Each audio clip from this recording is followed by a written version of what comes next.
Good day, everyone. I hope your day is going fine. I remain my humble self, Omolade, aka Milado Life. I have another story for you guys today titled Bitter Tears. Bitter Tears is about a girl called Timi Dayo. Relax and let's get into the story. Timi Dayo. Bitter Tears. Temidayo was an only child born into poverty. Temidayo's parents are very, very poor people. They can hardly feed. They can't even put Temidayo in a local school. That's how poor Temidayo's family were. Temidayo would sit at the front of the house, watch other kids go to school. She would listen to their conversation, and this will make Temidayo cry. One day, Temidayo approached her parents to ask them why she's not in school. Both parents looked at each other and they started crying. Temidayo felt guilty asking that question. She saw her mom burst into tears. She ran towards her mom, hugged her, and wiped her tears away and said, "I am sorry. I didn't mean to make you cry. I'm just sad that I cannot go to school." And the parent explained to her that, "Temidayo, the only source of income we have is the farm. And whatever we make from this farm is what we are using to feed. It's not enough for us to put you in school." This broke Temitayo's heart. She left, went outside, and started crying. Her parent came outside to console her and promised her that one day we will make sure you go to school. Temitayo told them thank you, and everybody went to sleep. Temidayo could not sleep. She kept tossing and tossing, thinking of a way to assist her parents. The next day, her parents went to the farm as usual. When it was time for them to return, it was only Temidayo's mom that came home with a lot of crowd. Temidayo was surprised. What is going on? Where is my dad? Where is my dad? There was a snake bite that took Temidayo's father's life.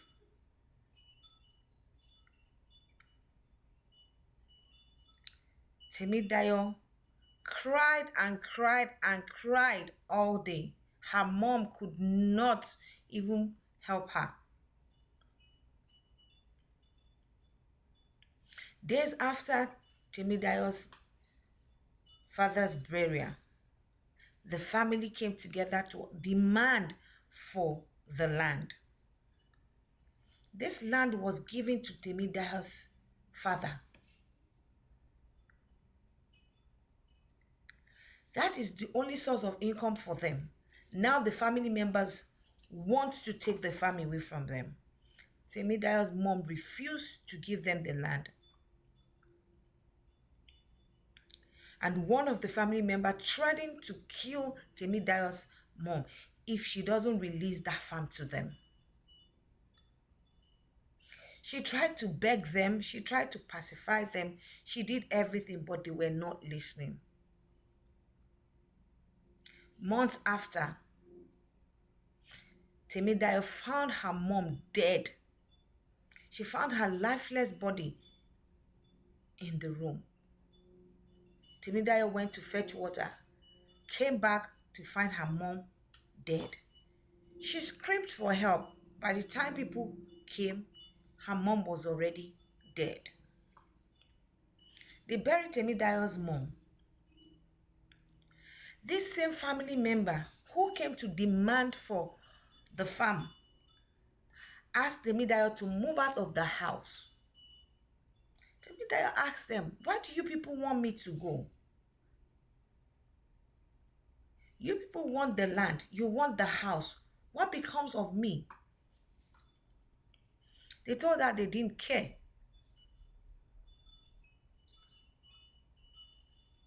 They came one night and threw Temidayo out of the house. Temidayo didn't know where to go.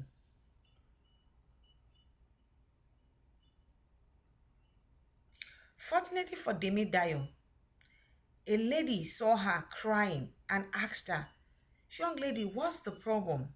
She explained her predicament. And the lady said, well, my husband traveled out of town. I can keep you in my house pending the time he will come back. Temidayo was very grateful to the woman. For the first time, Temidayo ate like as if she was a queen. The woman fed her properly. Temidayo slept. Weeks had gone by.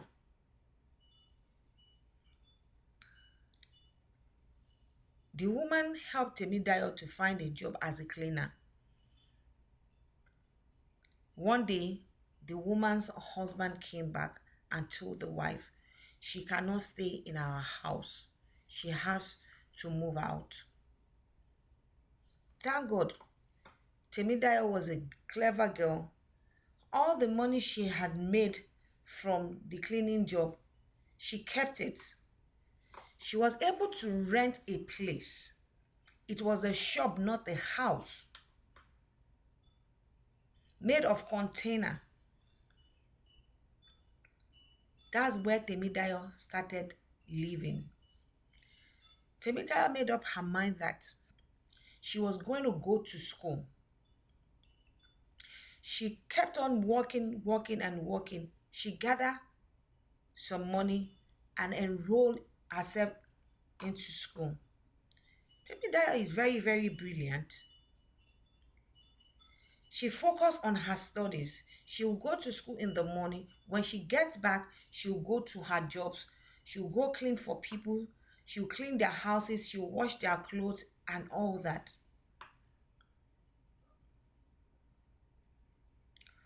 One of the houses Temidayo went to clean one day, there is a girl there who was an only child.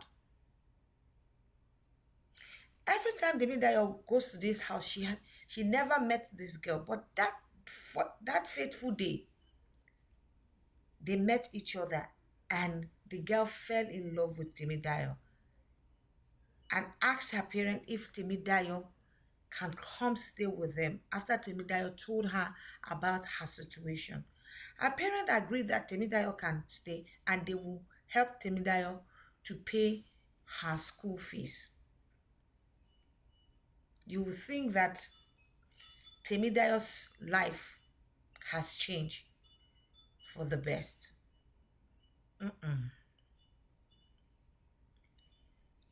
As Temidayo grew older, Mr. Akin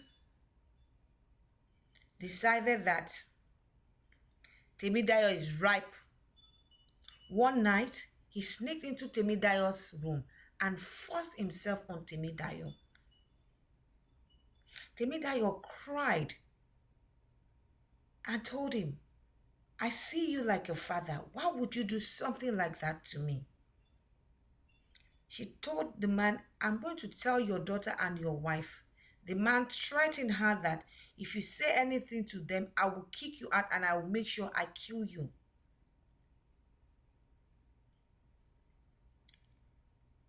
Temidayo was thrown into confusion. She didn't know what to do. Every other night, Mr. Akin would sneak into Temidayo's room, forcing himself on Temidayo every time. One day, Temidayo was feeling feverish. She couldn't get out of bed. She was throwing up. It's unlike Temidayo not to come out in the morning.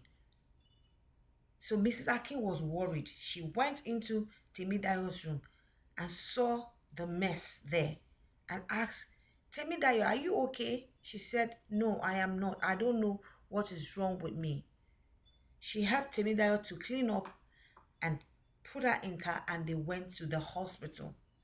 When they got to the hospital, they discovered that Temidayo was pregnant. Mrs. Akin asked Temidayo, who is responsible for your pregnancy? Temidayo refused to say anything. They got back home. Mrs. Akin called Mr. Akin and their daughter Shion. Please, can you ask Temidayo who is responsible for her pregnancy? All Temidayo could do was cry. Days went by. Miss Akin called Temidayo again and said, if you do not tell me who is responsible for your pregnancy, I will kick you out of this house. Temidayo had to tell Mrs. Akin, your husband is responsible for my pregnancy. She was shocked. She slapped Temidayo and told her, shut your mouth. My husband will not put his hand on you. How dare you lie against my husband? She told Temidayo, when my husband comes back, you will repeat what you just said. That night, when Mr. Akin came, Mrs. Akin asked Temidayo again, who is responsible for your pregnancy? And Temidayo turned to Mr. Akin and said, sir, you are responsible for my pregnancy. She tried to explain to Mrs. Akin. Mrs. Akin pounced on Temidayo and beat Temidayo mercilessly and drove Temidayo out of the house that night. Temidayo didn't have where to go to. She kept walking and walking until she came to an abandoned building. And she thought to herself, let me go in this building and lay my head. When it is morning, I will think of what to do. Unfortunately for Temidayo, there were gangs of armed robbers in that building. They saw Temidayo, asked her what she was doing there. Temidayo could not even open her mouth to talk because she was so scared. These guys ganged raped Temidayo. In the process of what they did, Temidayo had a miscarriage. They left Temidayo there to die. Temidayo crawled out of the building, bleeding. Somebody found Temidayo and rushed her to the hospital. When Temidayo got to the hospital, she was already unconscious. They started treatment. They took care of Temidayo for days. And when she was okay, the doctor came to ask her, oh, how are you going to clear your bills? The person who brought you to the hospital, we cannot reach this person. This person only paid the initial deposit. Temidayo explained her situation to the doctor. The doctor thought to himself like, I can help you. I'll pay for your hospital bill and I'll provide you a shelter where you can stay. He took Temidayo home. Temidayo started staying with this doctor. Temidayo will clean, will wash, will cook. Suddenly, the doctor too wanted to take Temidayo's again. He tried to take advantage of Temidayo, but Temidayo pushed him away, hit him on the head, and ran for her dear life. As Temidayo was running, she ran in front of a car that knocked her down. Temidayo was rushed to the hospital again. When she woke up, she could not remember what happened. She lost her memory. Nobody knew who she was. The person who knocked Temidayo down decided that he was going to make sure Temidayo gets well. He will come to the hospital every day to see Temidayo. But Temidayo don't know anything about herself. When they discharged Temidayo, the young man took Temidayo to his place. Temidayo stayed in this man's house. She was watching a movie and her memory began to come back slowly. She screamed so loud that the guy ran out of his room and asked, "What is the problem?"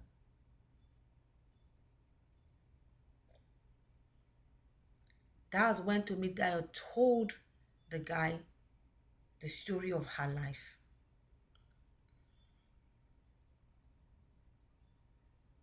The guy told her, "Don't worry. You can stay in my house as long as you want. There's no problem." The guy helped Temidayo to get a job, but Temidayo told him, "I want to go to school." The guy said, "No problem. We'll find a school that you can attend. At the same time, you have to have a job so that you can provide for yourself as well." Temidayo agreed to this arrangement. Temidayo studied very hard that she got a scholarship. She got into university, graduated, and life was looking okay. She met a young guy who showed interest in her. Temidayo was very happy that she found someone to love her despite everything that had happened to her life. They set up a date for the wedding. Then tragedy struck again. The young man went out and got into an accident and died. This made Temidayo so depressed. She cried and cried and cried and asked herself, "Why me?"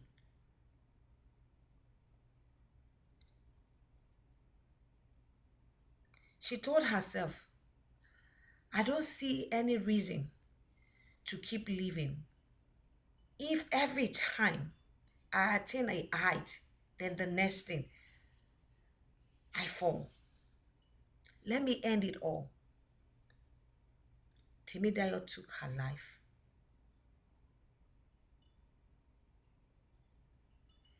What a sad ending for Temidayo. Life can be so unfair sometimes. People struggle.